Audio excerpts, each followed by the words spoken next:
హరీష్ బాగా సేఫ్ అంటే స్ట్రాటజిక్గా మైండ్ వాడి అంతా చూసి ఇలా మాట్లాడదాం, ఇక్కడ స్కెచ్ చేద్దాం, వీళ్ళు ఇలా మాట్లాడితే నేను దానికి ఇలా రెసిప్రొకేట్ అయితే బయట ఏదో నా మీద ఒక ఆల్ఫా మేల్ లా కనిపిస్తా అని స్ట్రాటజీలు వాడుతున్నాడు. Because is also playing sympathy game. ఎలా అంటే ఇప్పుడు తనూజ నామినేషన్ చేసిన పాయింట్స్ వేరే, బిహేవియర్ అది అని మాట్లాడింది.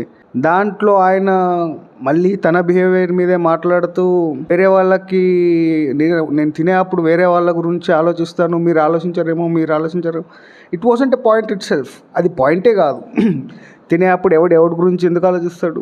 మీ తిండి మీరు తినండి. అండ్ ఫుడ్ని పట్టుకొని చాలా డ్రామా చేశాడు. దట్ నేను ఫస్ట్ ఏమన్నాడు, వేరే వాళ్ళకి పెడితే కానీ నేను తినను, నోటి ముందు వచ్చిన ఫుడ్ని లాక్కుంటే ఐ డోంట్ ఎంకరేజ్ దట్ అని అలా మాట్లాడాడు. మళ్ళీ ఆయన ఇలాంటి పంచాయతీలు చేయడం, ఆయన గేమ్ ప్లే ఒక రకంగా చాలా స్టూపిడ్గా ఉంది. ఆయనేమో నేనే మేధావి, నేను అనుకున్నట్టే బయట పోర్ట్రే అవుతుంటుంది అని అనుకుంటున్నాడు. It doesn't work out like that.